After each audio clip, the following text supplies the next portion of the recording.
Eh bien dis donc, comment vas-tu? J'espère que tu te portes à merveille, que tu as passé une bonne journée, une bonne soirée, une bonne nuit, peu importe. Tout ce que j'espère, c'est que tu te portes à merveille. C'est vraiment mon but dans la vie, c'est que tu ailles bien. Voilà, qu'on pose les bases.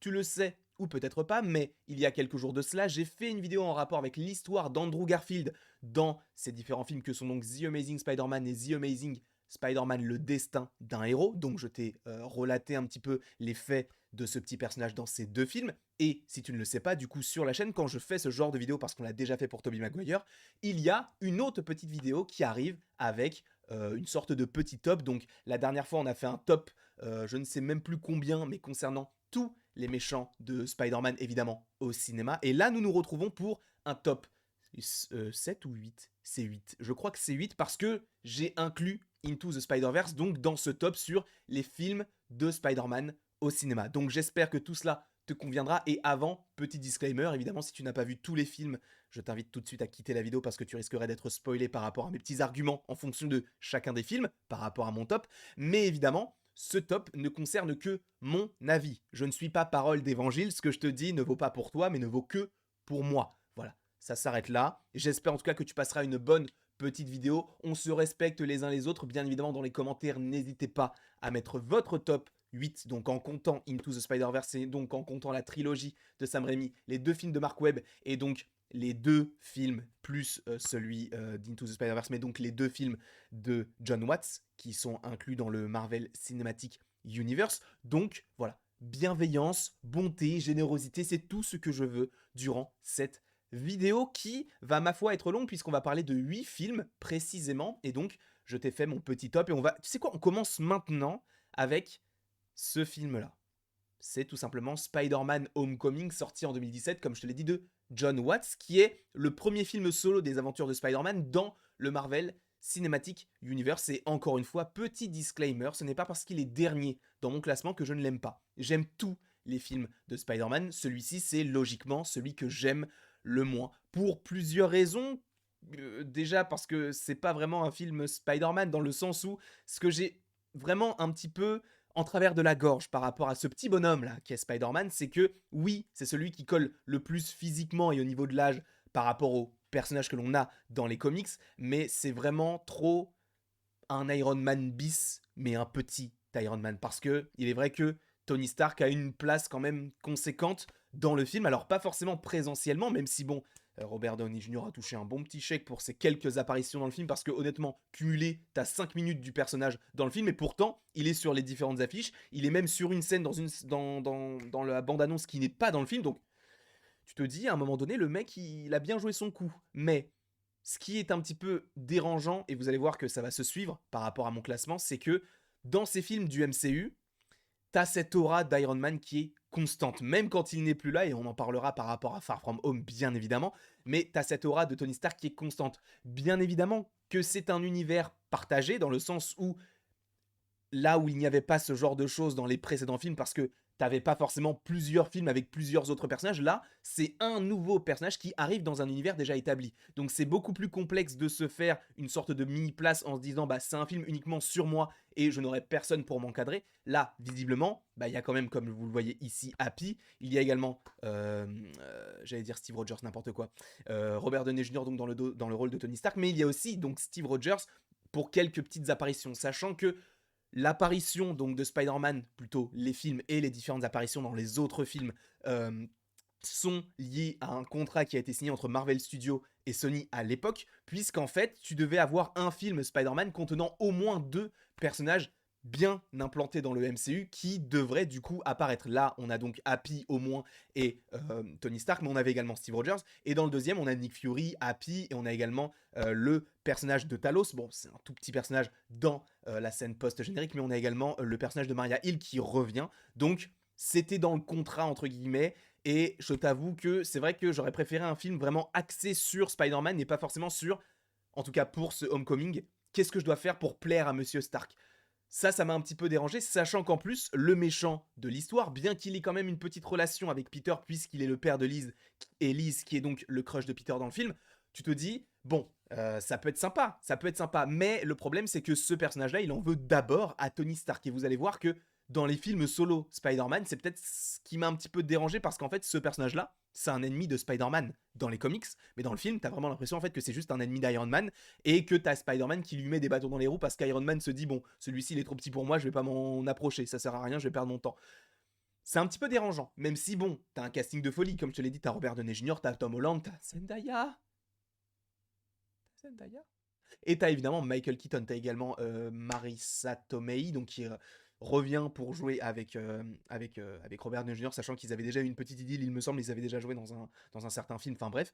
Donc celui-ci, c'est peut-être celui qui m'a le moins touché par rapport à son méchant, qui est cool, qui est charismatique, mais qui pour le coup est un ennemi de Iron Man. Donc j'aurais vraiment voulu avoir une vraie origin story au personnage de Spider-Man. Alors je ne demandais pas les mêmes codes que ce que l'on avait déjà vu, et justement ça c'est ce que j'ai bien apprécié dans le film, dans le sens où ils n'ont pas remis la piqûre, ils n'ont pas remis l'oncle Ben, même si c'est vrai que pour certains c'est un petit peu dérangeant parce qu'on perd un petit peu l'essence du personnage.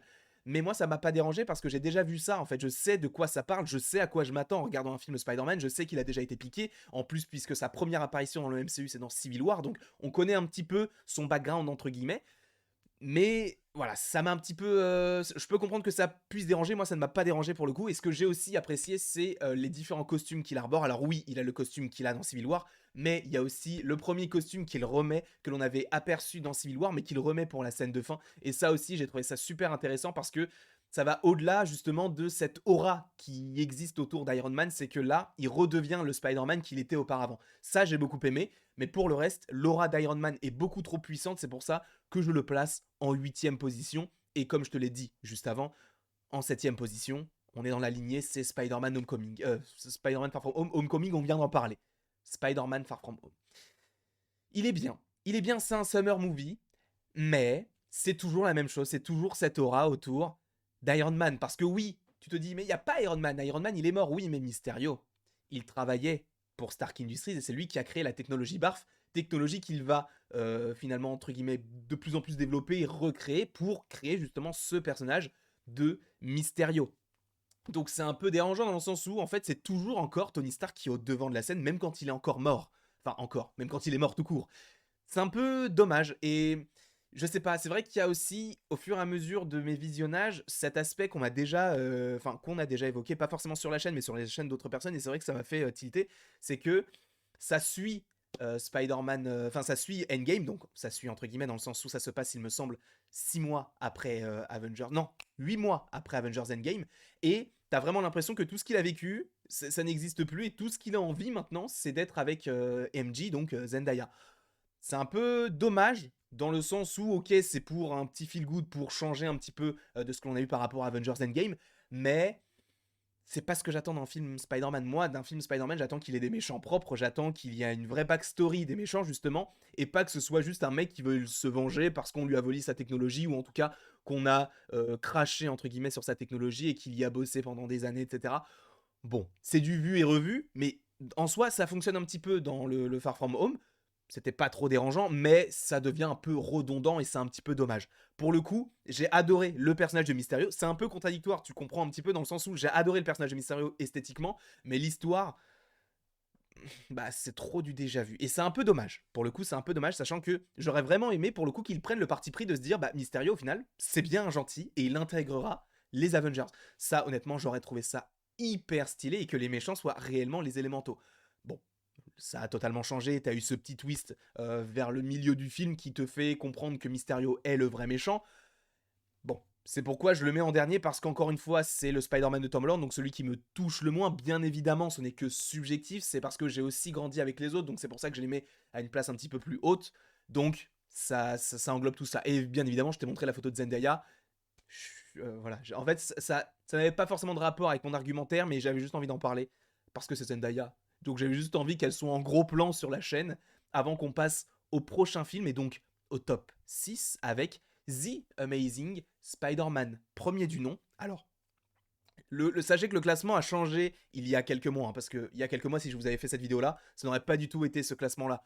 Il y a des films que j'ai revus au fur et à mesure et je me suis dit, ah oui, c'est vrai qu'il est pas mal, ah oui, c'est vrai qu'il est peut-être un petit peu moins bien, et vous allez comprendre pourquoi. The Amazing Spider-Man, pour moi, il a toujours été, entre guillemets, à cette place-là, dans le sens où il n'est ni très bon, ni très mauvais, il est vraiment basique, classique, le méchant. bon, il est assez intéressant. Ce que j'ai beaucoup aimé dans ce film-là, c'est le côté vraiment, entre guillemets, espion, qui était, au début, moi j'imaginais peut-être un lien entre Oscorp, puisque ça a vraiment un lien avec le scientifique, etc.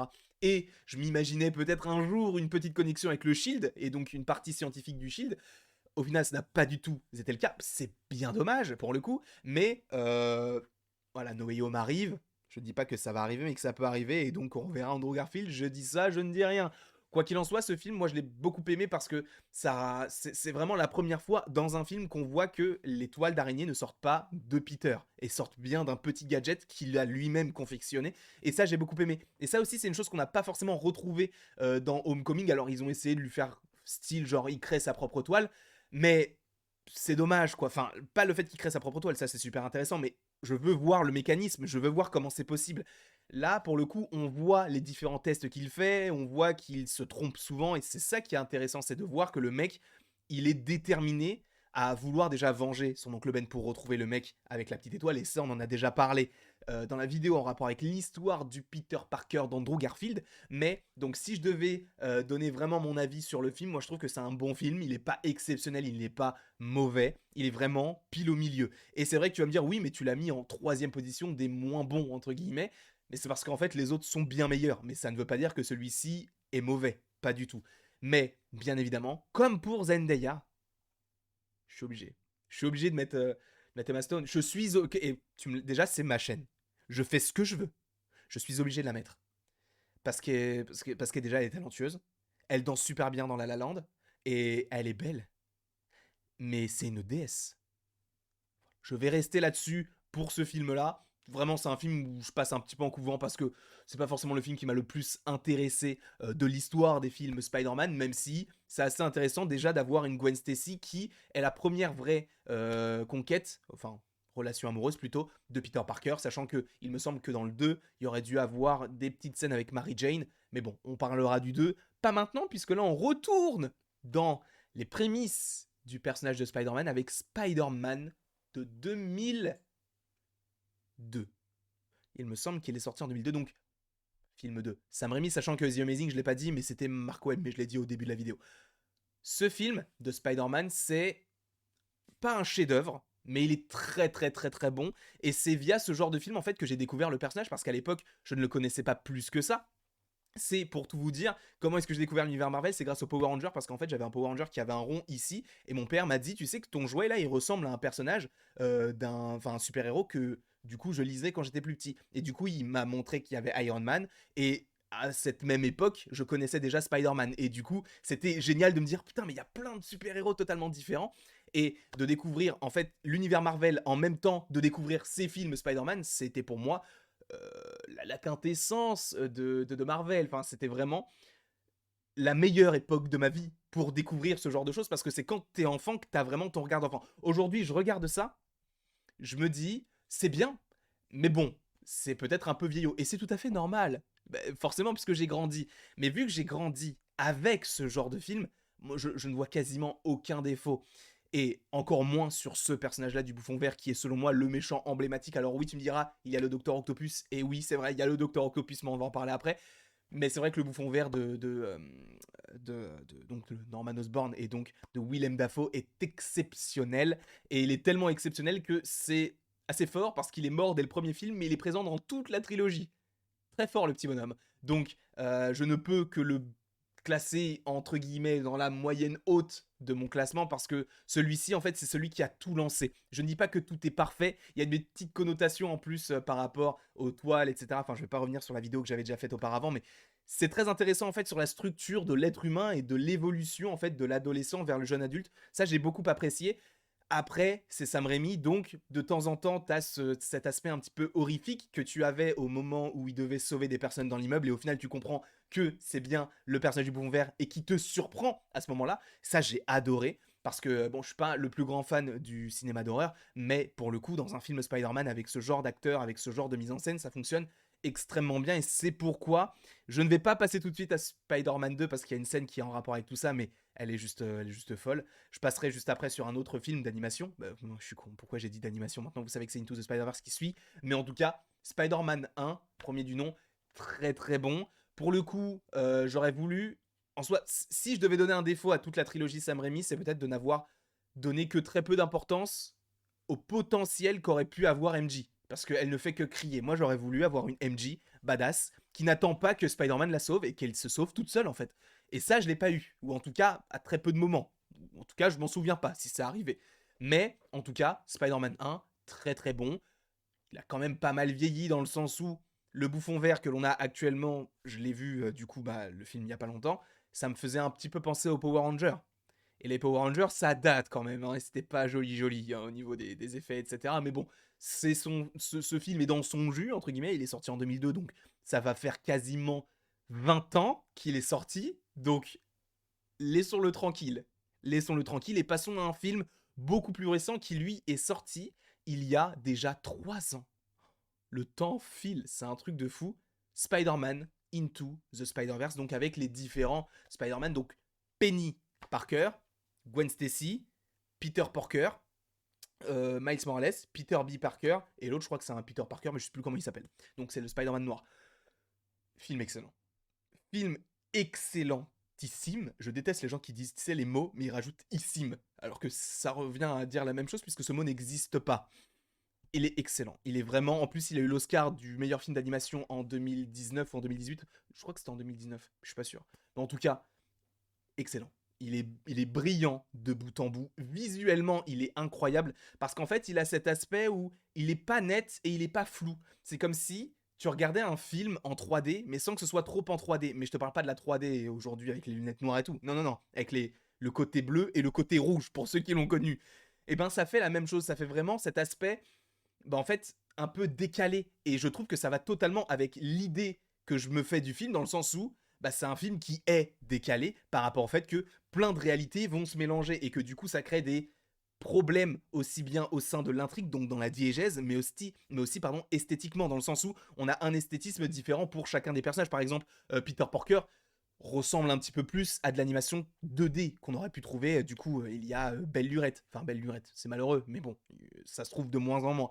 Et par exemple, des personnages comme Gwen Stacy, juste ici, a un aspect beaucoup plus moderne, beaucoup plus réaliste, beaucoup plus en 3D. Et ça, j'aime beaucoup ce mélange de textures. Alors, de temps en temps, ça me dérange un petit peu, et notamment dans les animés. Hein, je pense par exemple à l'Attaque des Titans. Pour le coup, dans l'Attaque des Titans, c'est vraiment de la 2D et de la 3D, mais la 3D, c'est pour donner un petit peu plus de mouvement et que ce soit plus simple pour eux. Mais de temps en temps, quand ça outrance, c'est un petit peu gênant. Là, c'est parfait. Parce qu'en fait, le film se vend comme un film en 3D, et tu as des touches de 2D, et ça, j'affectionne particulièrement. Et ce qui est d'autant plus intéressant, c'est que j'ai d'autant plus apprécié le film déjà parce que c'est Miles Morales, donc un Spider-Man afro-américain, mais également latino. C'est génial. C'est juste génial parce que du coup, ça permet à des petites personnes comme moi, bon, petites, à l'époque où c'est sorti, j'étais déjà majeur, mais si j'avais été un jeune garçon, j'aurais pu avoir mes repères via ce personnage-là parce que c'est vrai que quand moi j'ai grandi, il n'y avait pas autant de personnages aussi médiatisés de couleurs. Donc c'est vrai que je m'identifiais pas forcément à énormément de personnages. Aujourd'hui, on peut, et même les enfants de couleur vont se dire je suis pas Peter Parker, moi je suis Miles Morales. Et ça, je trouve ça super beau. Donc rien que par rapport à la symbolique, je trouve ça génial. Bref, ce n'est pas le sujet. Également, ce qui me touche particulièrement dans ce film-là, c'est que la plupart des personnages, je les connaissais déjà. Bon, tu vas me dire, oui, bon, tu connaissais déjà Miles Morales, tu connaissais déjà Gwen Stacy, ok, d'accord. Mais Spider-Man Noir et par exemple Peter Parker, je les connaissais déjà via une série d'animation qui s'appelle The Extraordinary Spider-Man, The Incredible Spider-Man, The Amazing Spider-Man, je ne sais plus exactement, The Ultimate Spider-Man, qui passait du coup sur Ludo. Et en fait, t'avais une sorte de série spin-off, entre guillemets, enfin c'était comme si c'était une saison à part entière, où tu avais le bouffon vert qui allait dans différentes réalités pour récupérer le sang de différents Spider-Man. Et donc t'avais le Spider-Man que tu suivais depuis le début de la série, qui lui, en fait, poursuivait ce personnage à travers les épisodes. Et donc, c'est à ce moment-là que j'ai découvert le Peter Parker en cochon, le Spider-Man noir, etc. Je trouvais que ça hyper intelligent de leur part. Et je ne pouvais que vous parler de cette petite référence. Alors peut-être qu'elle est nulle, hein, mais moi j'avais envie de m'attarder un petit peu sur ce film-là. Et surtout, si je devais dégager une seule scène de ce film-là, c'est cette scène-là.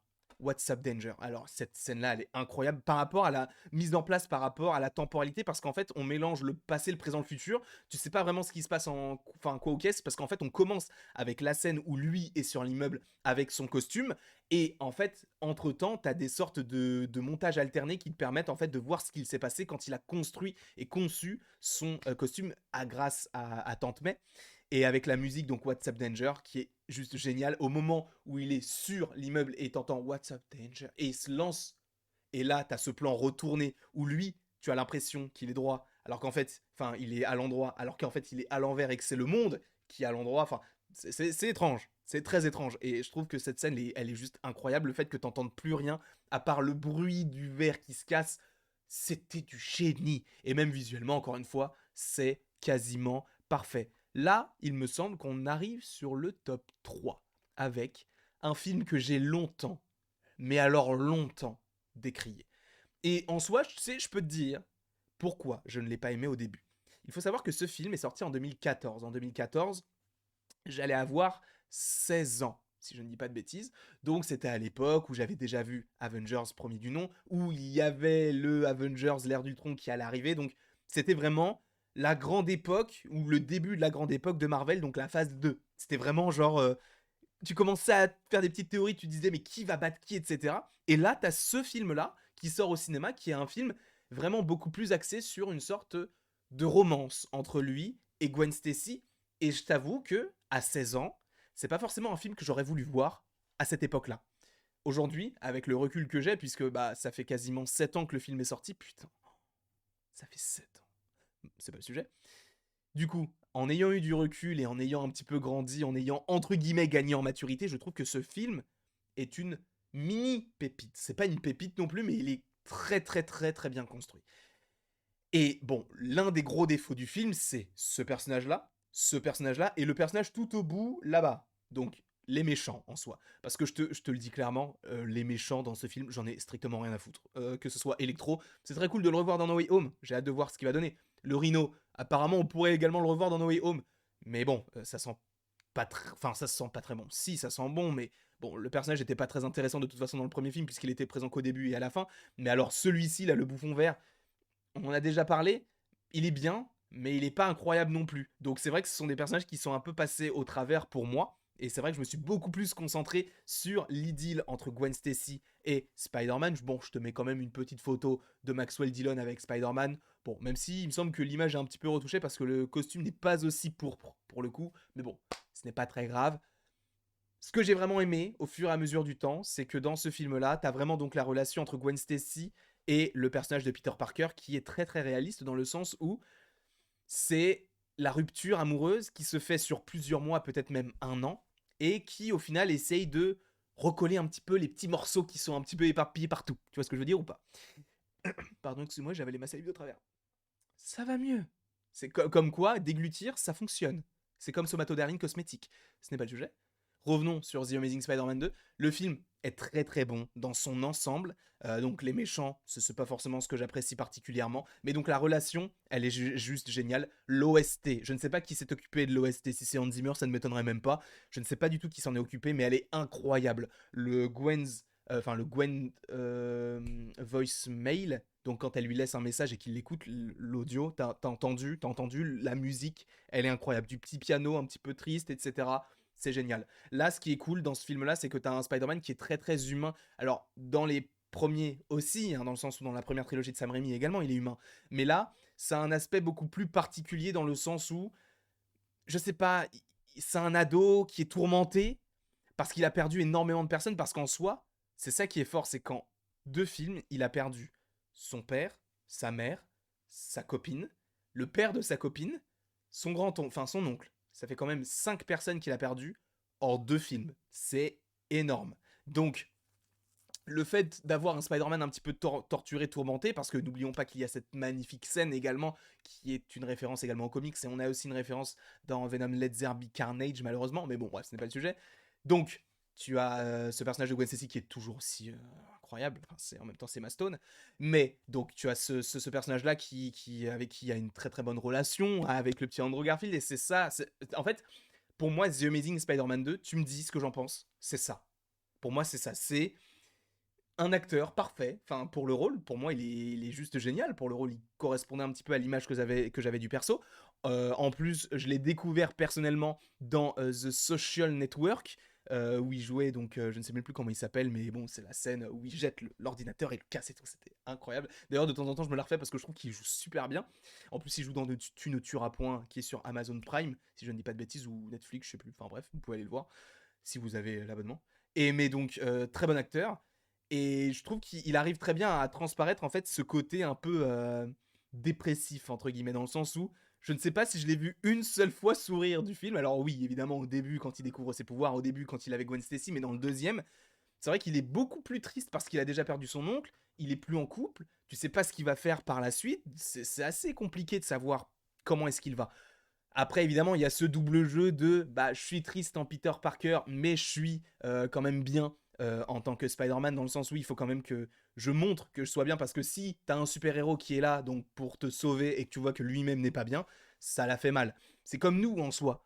Quand on te fait des petites vidéos comme ça veut pas dire pour autant qu'on te fait une vidéo et qu'on a la banane, qu'on a vraiment la banane. Je dis pas que je suis un super-héros, alors je ne dirai jamais ça.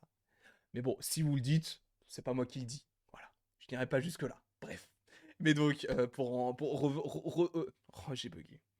Retournons à notre sérieux, si vous le voulez bien. Ce film est juste génial par rapport à la maturité du personnage et par rapport à tout ce que lui a pu vivre. Mais par rapport à la maturité également du personnage, ce qui serait très intéressant de souligner, c'est pas par rapport à celui-ci, mais par rapport à celui-ci qui est donc le top 2 de... Bah, de toute façon, vous savez quel est mon film préféré, mais mon top 2, c'est Spider-Man 2 avec le Docteur Octopus, et je pense que je vais beaucoup me focaliser sur lui, parce qu'il est juste incroyable. Alfred Molina fait un travail remarquable, remarquable sur le personnage.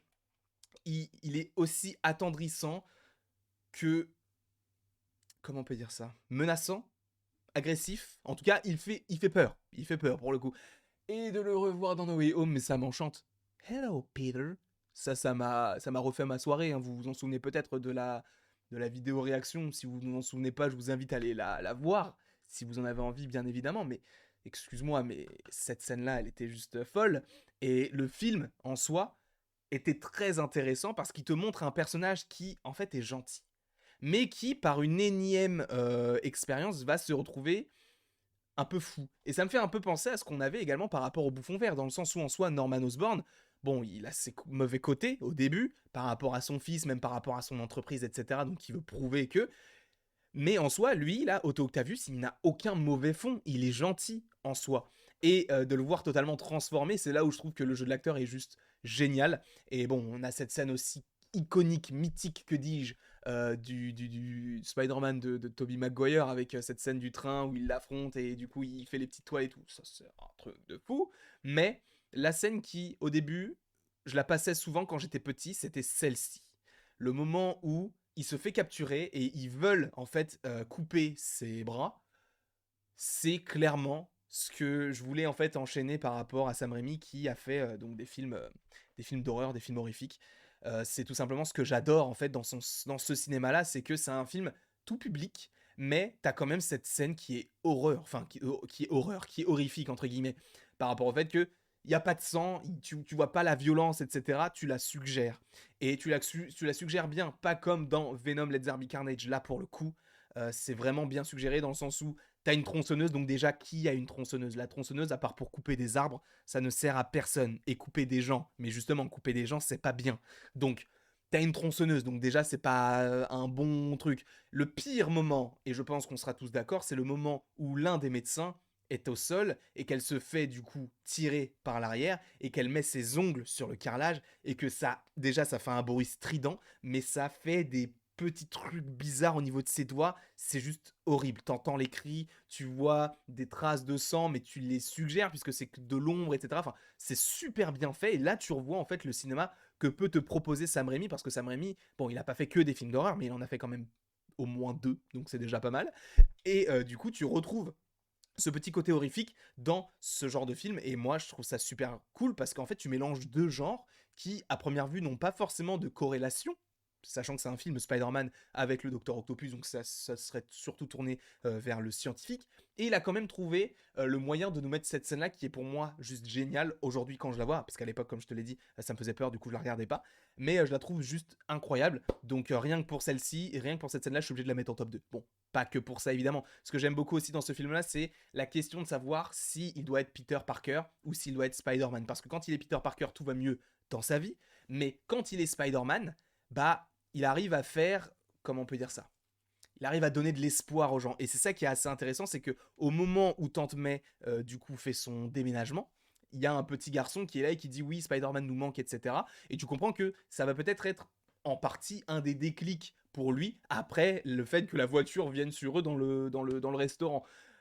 Donc, aussi, c'est vrai que le Docteur Octopus est incroyable, mais il faut reconnaître que Spider-Man, donc de Tobey Maguire, dans ce film-là, est aussi génial. Parce que même si des gens vont dire oui, mais il joue pas très bien, il correspond pas forcément à ce que j'aime de Spider-Man, j'ai encore une fois grandi avec lui. Donc pour moi, vraiment, Spider-Man, ce sera. Enfin, ça a été et ce sera toujours Tobey Maguire. Et parce que bah, j'ai grandi avec lui.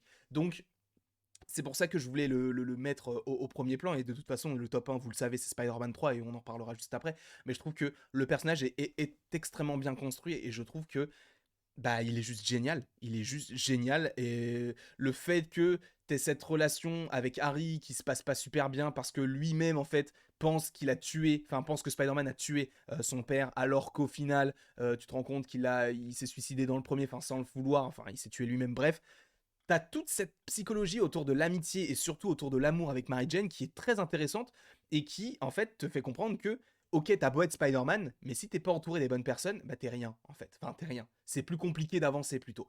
Et pour le coup, c'est exactement ce qu'on voit dans le film Spider-Man, puisque lorsqu'il comprend que Mary Jane est amoureuse de lui, on le sait, depuis le début, elle est amoureuse de lui, mais lui aussi, mais il est débile et il le voit pas, enfin, c'est même pas qu'il le voit pas, c'est qu'il le sait, mais il veut la protéger, donc en soi, c'est pas si débile que ça.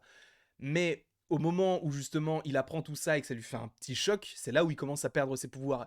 Et au début, moi, quand j'étais plus petit, encore une fois, j'aimais pas ça parce que moi, je voulais voir un Spider-Man qui se balance de building en building. Et le fait d'avoir une énorme pause où t'as pas Spider-Man dans un film Spider-Man, je trouve ça hyper osé. Donc c'est bon, rien que pour ça, je trouve ça juste génial de leur part d'avoir proposé ça parce que c'est très très compliqué, sachant que c'est le deuxième film. En général, les deuxièmes films, ce sont pas des épisodes filler, mais ça te permet en fait de passer du début à la fin, puisque en général, c'était à l'époque des trilogies. Bon, même si t'as des cas particuliers, mais à l'époque, c'était surtout des trilogies en termes de super-héros. Là, c'était très osé de faire ça au milieu du film, dans le milieu de la saga. Moi, je trouve ça très osé, et rien que pour ça, j'apprécie. Donc maintenant, évidemment, on va passer au top 1. Spider-Man 3, qui est pour la plupart l'un des plus mauvais de la trilogie. Moi, je suis pas d'accord avec ça, parce que pour moi, c'est le meilleur. C'est le meilleur, pourquoi? Encore une fois, association par rapport à ma jeunesse. Parce que, tu sais quoi? Je vais me livrer. Alors, attends, je vais me mettre en grand écran. Quand j'étais plus petit, donc en 2007, quand le film est sorti, personnellement, je crois que j'étais en CM1 ou en CM2. Et il faut savoir que du coup, ce film-là, à l'époque, il y avait le Grand Journal. Et il était... Enfin, il y avait les acteurs qui étaient prévus au Grand Journal et tout.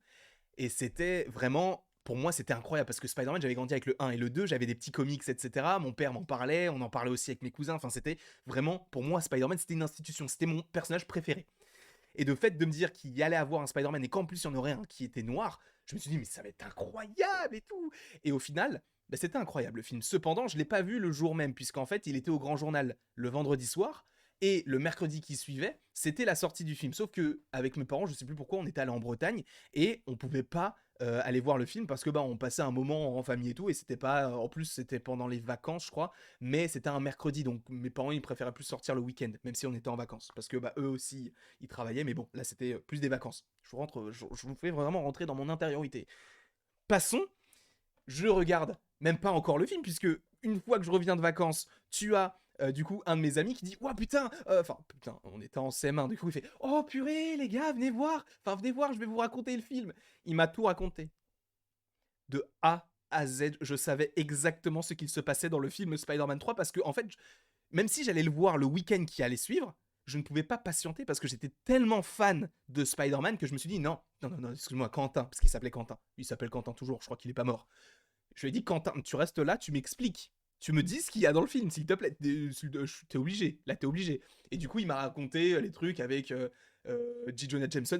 En fait, c'est le seul souvenir que j'ai qui m'est raconté. C'est qu'il me disait, du coup, tu sais, avec les trucs là, pas celle-là, pas celle-là. Et le truc vivre avec un grand verre d'eau. Tu sais, c'était cette petite scène-là. Il me l'avait raconté et genre, j'étais mort. Je me suis dit, mais putain, c'est incroyable et tout. Il m'avait aussi raconté, je crois, Venom. Je lui avais demandé, ouais, ça fait peur et tout. Parce qu'en fait, pareil, encore une fois, je rentre dans mon intériorité. Au moment où on allait en vacances, on allait, tu sais, des aires d'autoroute. Et en fait, dans les aires d'autoroute, moi, je prenais souvent un petit magazine. Et c'était soit un magazine en rapport avec les films, soit un magazine en rapport avec les jeux vidéo, soit un magazine en rapport avec le foot. Pour le coup, là, c'était en rapport avec les jeux vidéo. Cependant, ils faisaient une pub pour Spider-Man 3. Et sachez que, du coup, on avait 4 ou 5 heures de trajet. Pendant les 4 ou 5 heures de trajet, j'ai lu en boucle l'article sur Spider-Man 3. Je connaissais par cœur l'article. Les photos, je savais où elles étaient disposées sans même regarder le truc parce que je l'avais appris par cœur.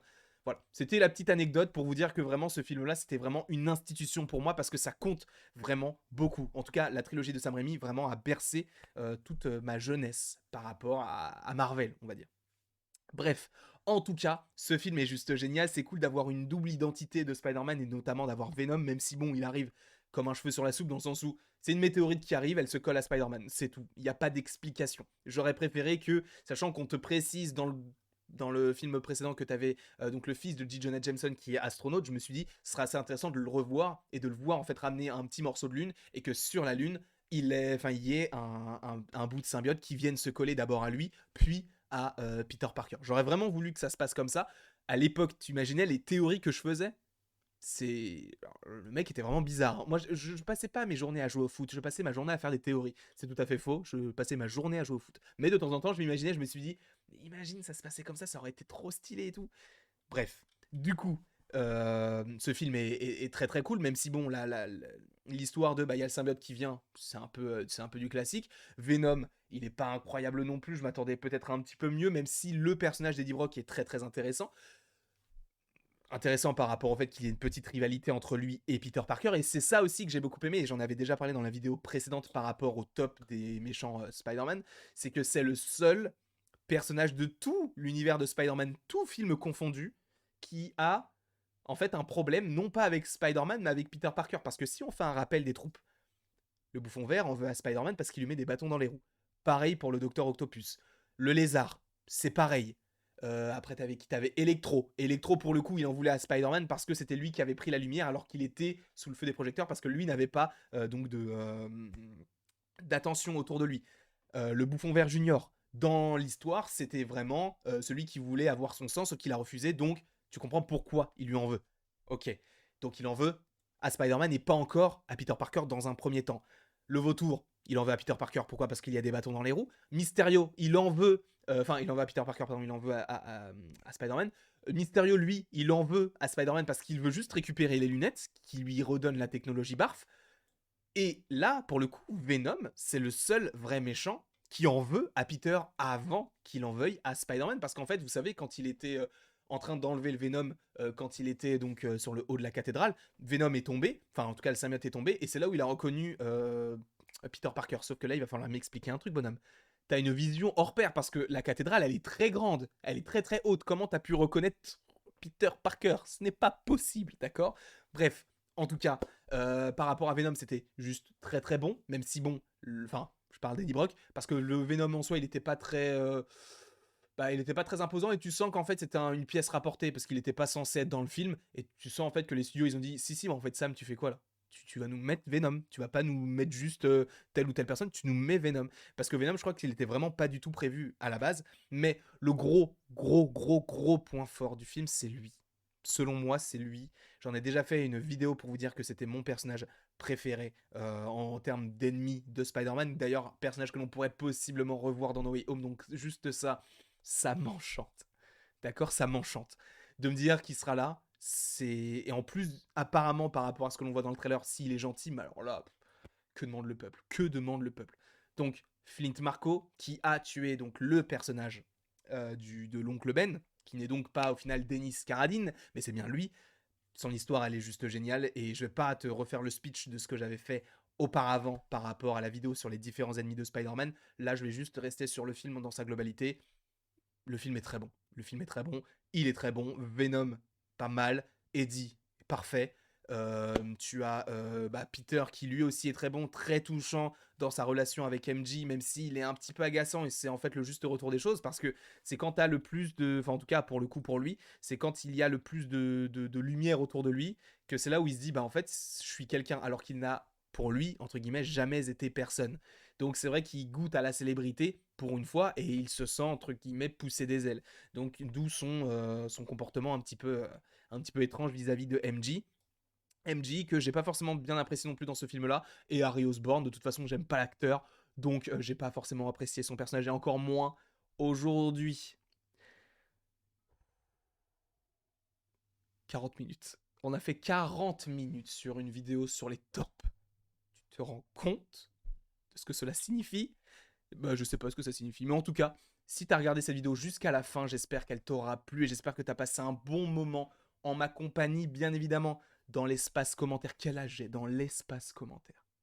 En commentaire, tout simplement. N'hésite pas à me dire ce que tu as pensé de la vidéo dans un premier temps, mais également à mettre ton top 8 des films Spider-Man personnellement. Donc, mon top 8, c'est, attendez, que je revois, Homecoming, Far From Home, The Amazing Spider-Man 1, Spider-Man 1, Into the Spider-Verse, The Amazing Spider-Man 2, Spider-Man 2 et Spider-Man 3. Donc, n'hésite pas à me mettre le tien en comportant également du coup Into the Spider-Verse, même si c'est de l'animation, ça reste un film qui est sorti au cinéma en rapport avec un Spider-Man, du coup, pour le coup, Miles Morales.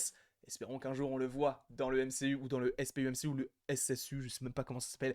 Bref, n'hésitez pas donc à faire tout ça, n'hésitez pas non plus à aimer, à partager et à vous abonner. Cela me ferait évidemment extrêmement plaisir. Et après toute cette longue vidéo, il ne me reste donc plus qu'à vous dire à la prochaine pour la prochaine.